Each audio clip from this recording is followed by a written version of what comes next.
أنا نفسي يا عم الشيخ ما فوتش فرض، نفسي أول ما أسمع الأذان أكون من أول الناس في المسجد. والنساء بقى اللي طول النهار مشغولة في الطبيخ والغسيل والمسيح والأولاد وفوق وتحت وما أعرفش إيه، والله أنا نفسي يا عم الشيخ أكون مواظبة على الصلاة، ما فوتش ولا فرض أبدا. طب أعمل إيه يا عم الشيخ؟ هنقول كده بعض الحلول إن شاء الله بإذن الله لو طبقتها في حياتك يثبتك الله عز وجل على الصلاة، على عددها وعلى وقتها وعلى خشوعها. نسأل الله أن نكون منهم أجمعين. قولوا آمين. رقم 1 كده بعد ما توحد الله وتصلي على رسول الله، انت ما تعرفش قيمة الصلاة.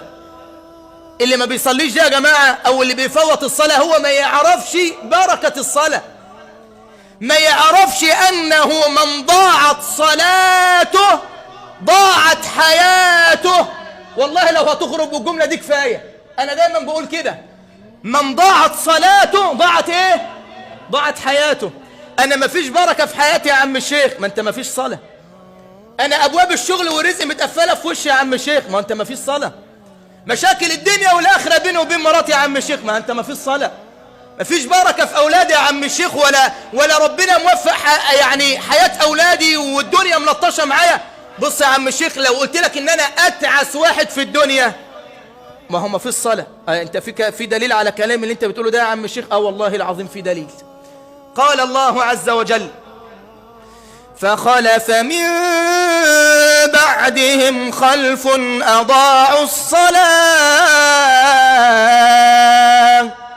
انت واخد بالك بس من اللفظة كده؟ فخلف من بعدهم خلف ايه؟ أضاعوا الصلاة. طب ايه بقى المغريات والحاجات اللي عمالة تلهيهم؟ واتبعوا الشهوات فسوف يلقون غيا. الغي ده يا جماعة واد في جهنم يرمى فيه تارك الصلاة. انت عارف الغي دي قيل ان من معناها ايه في الدنيا؟ يقول لك عايش ومش عايش، عايش في غيبوبة، الدنيا عمالة تشقلب فيه ويقع في البلاء دوت، يخرج منه يقع في البلاء دوت، وحياته يعني كأنه مش عايش. طب على الجانب الثاني اللي عارف قيمة الصلاة بقى، اللي عارف بركة الصلاة، اللي عارف قيمة الوقفة اللي بينه وبين مين يا جماعة؟ بين ربنا. ما هي كلمة الصلاة جاية من الوصل التي تصل بينك وبين من؟ وإلا هي اللي بتوصلك لربنا. ربنا يقول لك: إن الإنسان خلق هلوعا إذا مسه الشر جزوعا وإذا مسه الخير منوعا. هلوعا دي يا جماعة يعني تايه، متوتر، حياته متشقلبة، مش عارف ياخد قرار، مش عارف ينظم حياته، مش عارف يتوفى في حياته. طب مين بقى؟ إذا مسه الشر جزوعا وإذا مسه الخير منوعا. بس ربنا استثنى بقى، قال لك إلا إيه؟ إلا المصلين. دي بقى حياتهم مطمئنة، عنده راحة بال، عنده سعادة في حياته، عنده بركة في رزقه، عنده بركة في مراته وأولاده، عنده بركة في أهله، عنده بركة في الفلوس اللي معاه. بس مين المصلين بقى؟ مين؟ إلا المصلين الذين هم على صلاتهم إيه؟ بس دائمون. وفي آخر السورة يقول لك يحافظون، يعني ما ينفعش يصلي فرض ويسيب التاني، يعني ما ينفعش ما يخشش المسجد الا من الجمعه للجمعه، ما ينفعش يا جماعه والله، ولا يخش المسجد من رمضان لرمضان، اقسم بالله ما ينفع. ولا يصلي بس ساعه ما يحصل له بلاء مصيبه مشكله هوب يجري على المسجد يا عم وعيط وادعي وابكي لربنا. طب وبعد كده ما يعرفش طريق المسجد. والله يا جماعه ما ينفع الا من رحم ربي تبارك وتعالى وجل في علاه. لو عرف قيمه الصلاه لحافظ على الصلاه، ولو أدرك أنه من ضاعت صلاته ضاعت إيه؟ ضاعت حياته. يبقى لازم تقف مع نفسك وقفة كده وتعرف إن كل اللي بيحصل لك في حياتك إن كان مش كويس بسبب ترك الصلاة، إلا من رحم ربي تبارك وتعالى وجل في علاه. وعاوزك تعرف إن النبي محمد قال بعد ما تصلي عليه، وكلنا حافظين الحديث اللي انت هتسمعه ده، قال النبي: أول ما يحاسب عليه العبد يوم القيامة الصلاة. جميلة أوي، خلي بالك من اللي بعديها بقى، ده اللي بعدها دي مصيبة يا جماعة، والله العظيم مصيبة. النبي يقول لك ايه بقى؟ اول ما يحاسب عليه العبد يوم القيامة الصلاة، فاذا صلحت صلح بقية العمل، وان فسدت فسد بقية. انت عارف يعني ايه؟ يعني الكتاب بتاعك لو انت بتصلي نفتحه ونشوف اللي فيه. طب لو انت ما بتصليش كأنه مقفول وما يتفتحش. قصدك يا عم الشيخ يعني اللي بيتصدق واللي بيساعد الناس واللي بيزكي واللي بيعمل عمره واللي بيروح الحج من غير صلاة أعماله مش مقبولة؟ أنا أقسم لك بالله إن أعماله مش مقبولة لو ما بيصليش.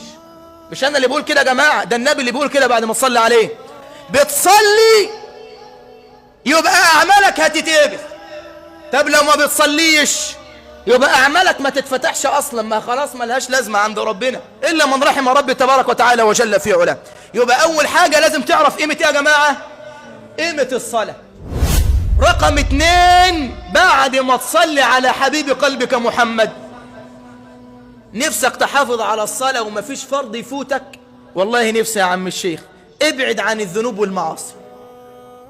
خلي بالك انت ممكن بذنب واحد ربنا يحرمك لذة الوقوف بين يديه. في ناس بتشتكي يا جماعة يقول لك أنا قعدت سنين محروم من قيام الليل، بس أنا عارف في ذنب معين بعمله ربنا حرمني من لذة الوقوف بين إيده بسبب الذنب ده.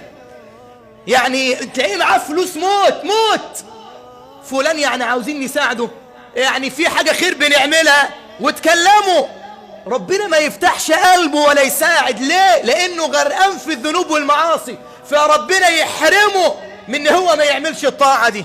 فأنا بقى أجاهد نفسي وأبعد عن الذنوب والمعاصي، علشان الذنوب والمعاصي هي اللي هتحرمك من لذة الوقوف بين يدي من؟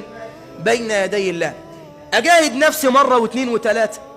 طب أنا بسمع الأذان يا عم الشيخ، ما أنت قاعد أنت مش مدي قلبك ولا مدي نفسك.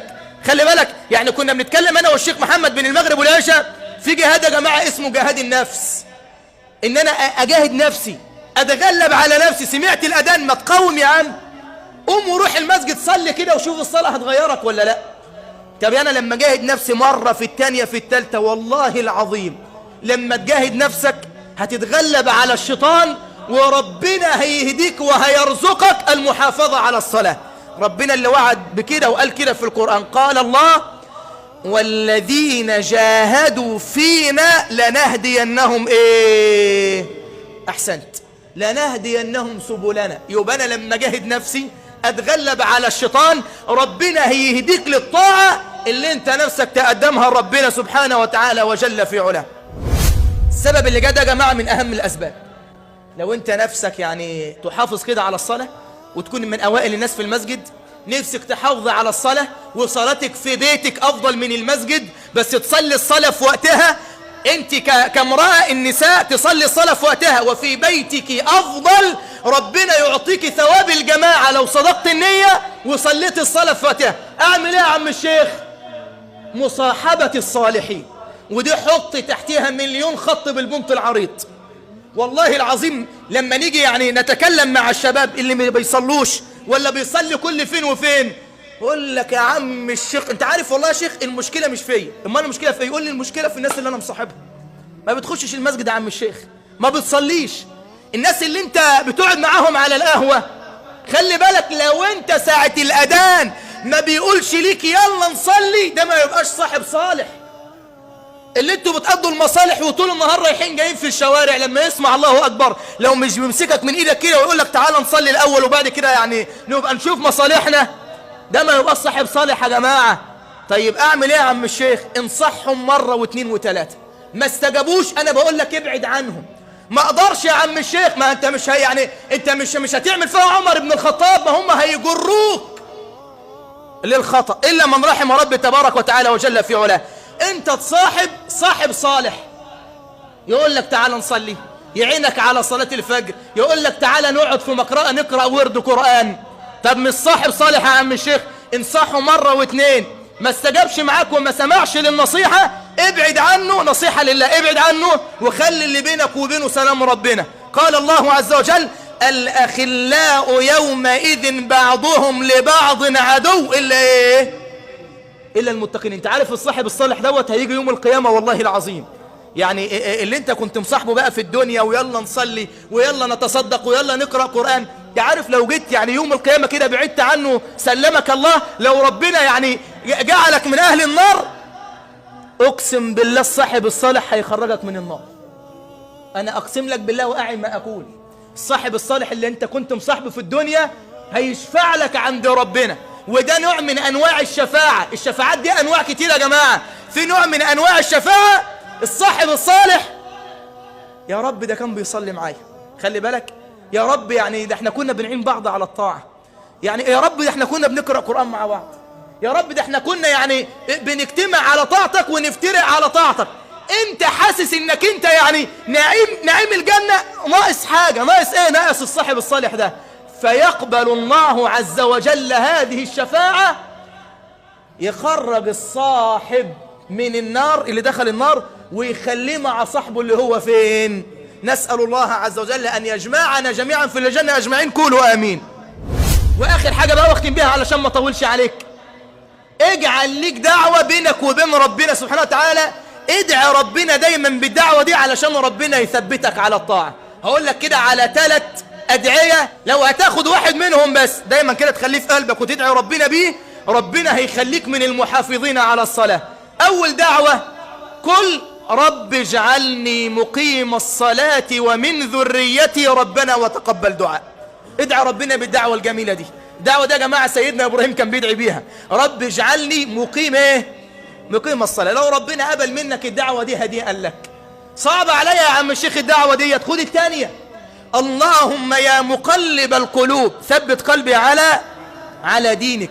صعب عليا يا عم الشيخ، خد الثالثة، اللهم أعني على ذكرك وشكرك وحسن ايه؟ وحسن عبادتك. ايه؟ ادعي ربنا بأي دعوة، يعني سبحان الله لو ربنا قبلها منك هنيئا لك. نسأل الله عز وجل أن يجعلنا من المحافظين على الصلاة أجمعين، قولوا آمين.